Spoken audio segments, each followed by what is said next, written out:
14 ноябрга карата күндүн маанилүү жаңылыктары саламатсыздарбы?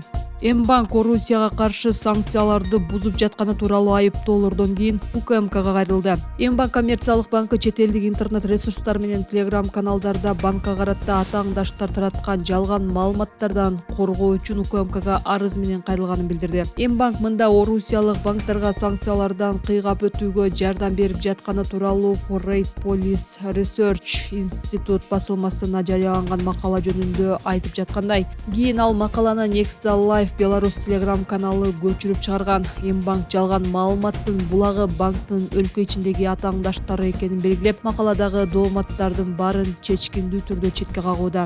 Акыркы күндөрү биз М-банктын кадыр баркына шек келтирип, кардарлар менен өнөктөштөрдүн алдында бизди жаманатты кылууга аракет кылган айрым атааңдаштар тарабынан уюштурулган маалыматтык чабуулга туш болуп жатабыз. Алар жалган маалымат таратуу менен коомдук пикирди бурмалап, кардарларды өздөрүнө буруу максатында аракет кылып жатышат деп жазылган банктын билдирүүсүндө.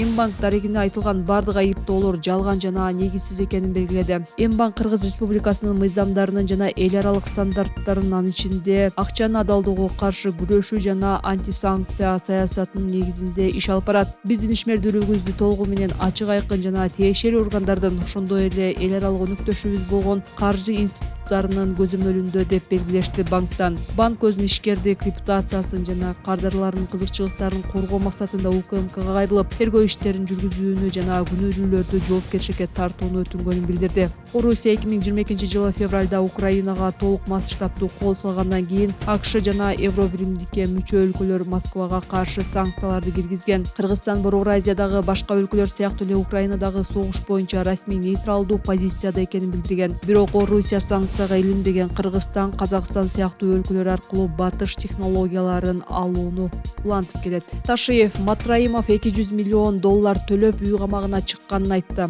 Коррупция боюнча күнөөсүн моюндаган мурдагы бажычы Райымбек Матраимов казынага $200 миллион төлөп берген соң ТИЗОдон бошотулду. Бул тууралуу УКМК төрагасы Камчыбек Ташиев Жогорку кеңештин 14-ноябрдагы жыйынында билдирди. Анын айтымында каражат накталай түрдө төлөнүп берилген. Ал кыймылсыз мүлк менен да төлөдү. Бирок биз аны экспертизадан өткөрүп, баалап, арзан баада алдык, деди ал. Ташиев Матраимовго чек араны мыйзамсыз кесип өтүү, бейбаштык жана арам акчаны адалдоо боюнча иши козголгонун айтты. Ал иш сотко өткөндө Матраимов бул беренелер боюнча каралган жазасын алат деп эскертти. Ал беренелер боюнча эркинен ажыратуу же айып пул салуу жазасы каралган. Ошол боюнча жоопко тартылат. Акчаны төлөгөндөн кийин аны түрмөдө кармоонун эч кандай пайдасы жок эле, деди Ташиев. Райымбек Матраимов 26-мартта Азербайжандан Бишкекке алып келинип камакка алынган. Ал эми 11-ноябрда 1-Май райондук соту аны эч жакка кетпөө тил каты менен бошоткон. УКМК Матраимов маркум Кырымтөбөл Камчы Көлбаев менен тыгыз байланышта болгон деп билдирген. Аны менен кошо анын 3 тууганы да кармалган. 2021-жылы сот Матраимовду коррупция беренеси боюнча күнөөлүү деп таап, 260 000 сом айыпка жыккан. Бажы кызматынын башчысынын мурдагы орун басары казынага 2 миллиард сом төлөп берүүгө макул болгон.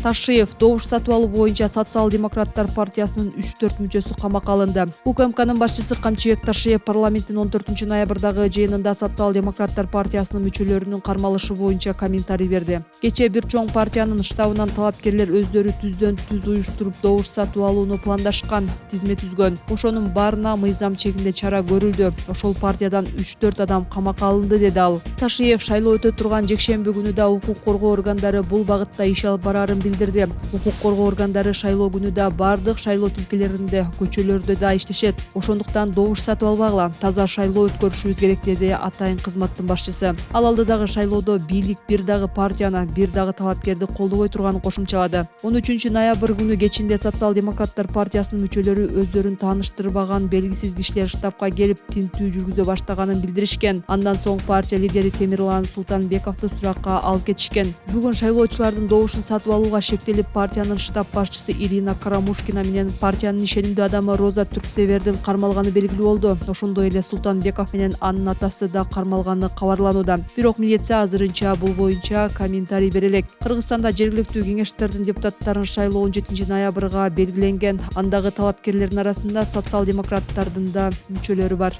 Темирлан Султанбеков менден депутаттыкка талапкерлердин тизмесинен чыгуумду өтүнүштү. Социал-демократтар партиясынын лидери Темирлан Султанбеков Бишкек милициясындагы сурактан чыккандан кийин аны кайра кармап кетишкенин билдирди.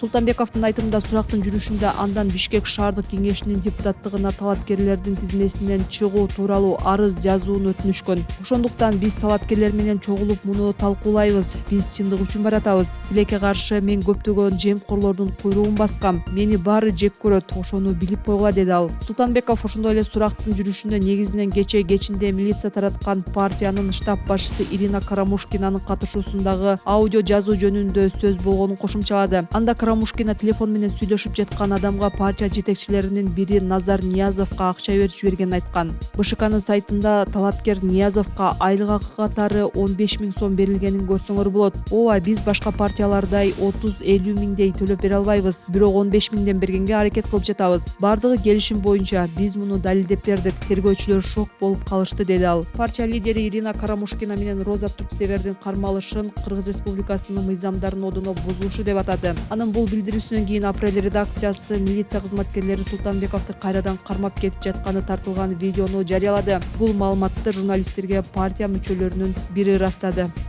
Жапаров мамлекет 7 балалуу үй бүлөлөргө 1 миллион, 10 балалууларга 2 миллион сом төлөп берет. Жогорку кеңештин 14-ноябрдагы жыйынында министрлер кабинетинин төрагасы Акылбек Жапаров көп балалуу үй бүлөлөргө бир жолу жөлөк пул берүү боюнча президенттин жарлыгы даярдалып жатканын билдирди. Анын айтымында бир үй бүлөдө 7 бала төрөлсө, мамлекет ата-энелерге 1 миллион сом, ал эми 10 бала төрөлсө 2 миллион сом төлөп берет. Экинчи окууга чейин 4, 5, 6 жана 9 бала төрөлгөн үй бүлөлөргө канча каражат төлөнөт тактап беребиз, деди ал. Жапаров мамлекет ар бир балага кам көрөрүн белгилеп, учурда балдар үйүндө тарбияланып 18 жашка чыккан балдарга келечекке салым мамлекеттик депозитинен 500 000 сомдон бөлүнөрүн кошумчалады. Буга чейин УКМК төрагасы Камчыбек Ташиев бийик тоолуу аймакта жашагандар үчүн энелик капитал киргизүүнү көздөп жатканын айткан. Ал өлкөнүн айрым аймактарында 4 балага 100 000 сом, 5-ге 600 000, ал эми 7 балалуу болгондорго 1 миллион сом төлөп берүү каралып жатканын белгилеген. Улуттук статистика комитетинин маалыматына ылайык 2024-жылдын 1-январына карата Кыргызстандын калкы 7,1 миллион